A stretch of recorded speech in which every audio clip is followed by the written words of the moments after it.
Hello students, अभी तक हमने जो फॉर्मूलाज पढ़े हैं वो हमारे नंबर्स के लिए यूज़ होते थे, लेकिन अब हम जो फॉर्मूलाज पढ़ने वाले हैं वो हमारे टेक्स्ट पे यूज़ होंगे। तो टेक्स्ट का क्या मतलब होता है? टेक्स्ट का मीनिंग होता है कि आपके सारे वर्ड्स, अल्फ़ाबेट, सिंबल, इन सबको कंबाइंड रूप में टेक्स्ट बोला जाता है।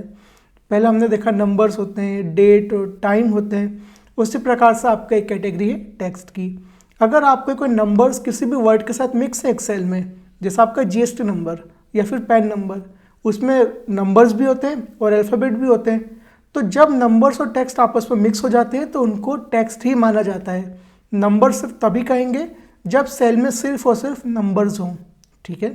तो अगर आपने एक बार किसी भी नंबर को किसी वर्ड के साथ मिक्स कर दिया एक्सेल के अंदर तो उसे टेक्स्ट ही कहा जाएगा, ठीक है। तो टेक्स्ट मतलब सारे वर्ड, अल्फ़ाबेट, सिंबल और वो सारा डेटा भी जिसमें नंबर और वर्ड्स मिक्स हो, उन्हें भी टेक्स्ट ही कहेंगे। सबसे पहले हम जो फंक्शन सीखने वाले हैं वो है राइट, लेफ्ट और मिड फंक्शन।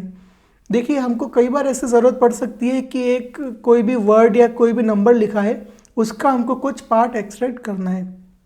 जैसे आपका जीएसटी नंबर कई अलग अलग चीज़ों से मिलकर बना होता है। आपका state code, pan number, entity code, checksum digit, ये कई चीज़ों से मिलकर आपका जीएसटी नंबर बनता है।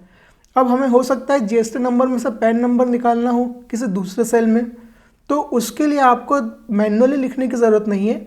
आप उस जीएसटी नंबर में फॉर्मूला यूज़ करके सिर्फ पैन नंबर उसमें से एक्सट्रैक्ट कर सकते हो। ये ऑपरेशंस कैसे होते हैं, ये सारे हम इस सेक्शन के अंदर सीखने वाले हैं।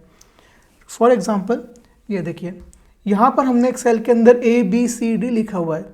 हमें A इसमें से अलग करना है, तो हमने लिखा लेफ़्ट इक्वल्स टू लेफ़्ट लिखा और उस सेल को सिलेक्ट कर लिया कि इस सेल में से हमको डेटा एक्सट्रैक्ट करना है।